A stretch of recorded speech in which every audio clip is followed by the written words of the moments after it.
Hello, CCF family. Welcome to Sunday Fast Track, where you ask real life questions and we give you biblical truths. My name is Misha Valencia from CCF Communications, and we're here today with our speaker, Pastor Ricky Sarthu, to answer some of your questions.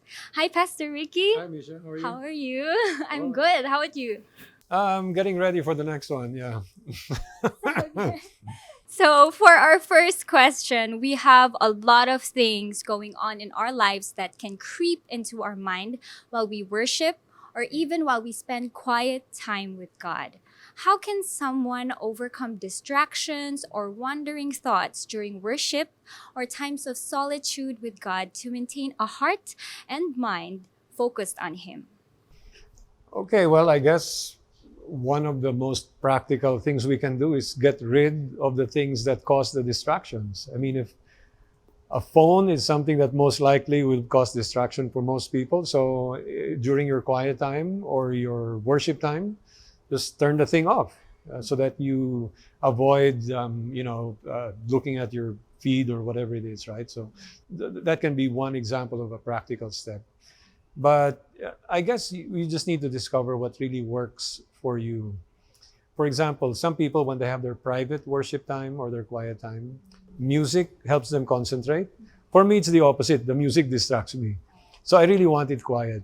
Now, here's one practical suggestion I have, especially when it comes to your personal devotion time with God.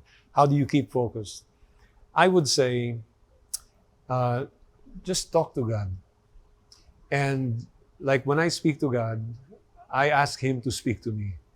I ask Him, Lord, what is it that you have in store for me from your word this morning? What is the takeaway for us? And if it helps, for me, I speak silently in my mind. But for some people, it might help them to speak audibly. And since they're alone, nobody will think they're crazy. But really, I mean, speak audibly to God. And that may really help keep people awake and alert.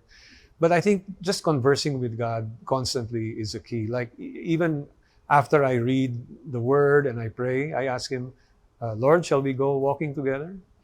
And so we have our exercise walk together, and I say, Lord, how many will I make another round with you? What are you teaching me? What will you reveal to me? So to me, it's really just it's a discipline of keeping your focus on God. And remember, if like now I'm talking to you, I can't help but focus on you while I'm talking. I mean, it's as simple as that, I think. So I hope that helps. Thank you, Pastor Ricky. So it's more of being creative with your quiet time and also uh, treating God like a personal friend or a father, right?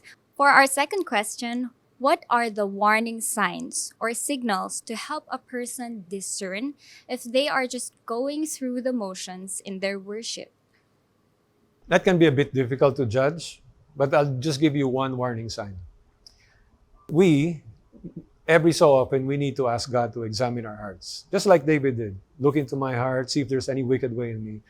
Because one sure way that we can be deceiving ourselves and going through worship as a motion or as an external exercise is if we come to worship and yet we have sin that we refuse to give up.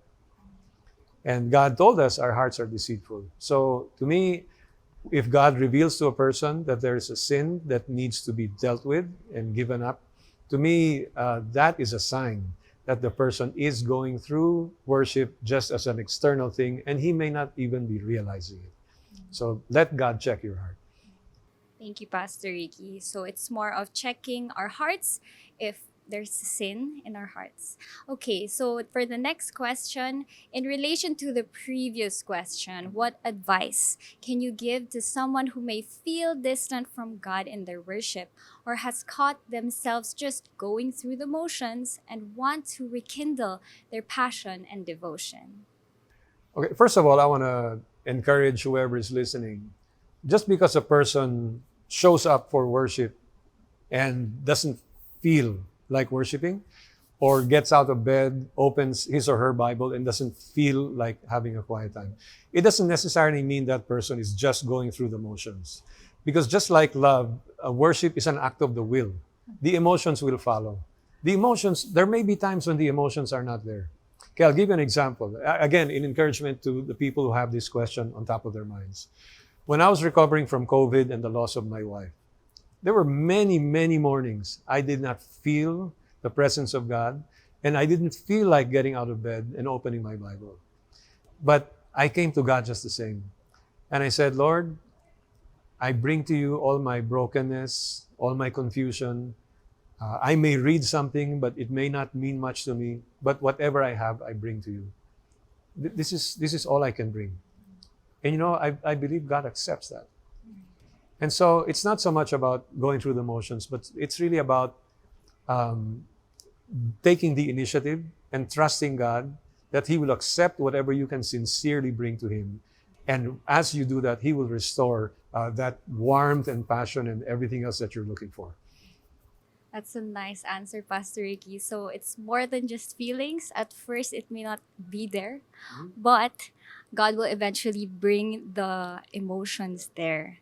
Okay, so for our next question, news of war in other parts of the world today has brought deep sadness, mourning, and even anger to many people. How do we persist in worshiping God fully and genuinely when it is hard to trust in God's goodness in times of tragedy like these?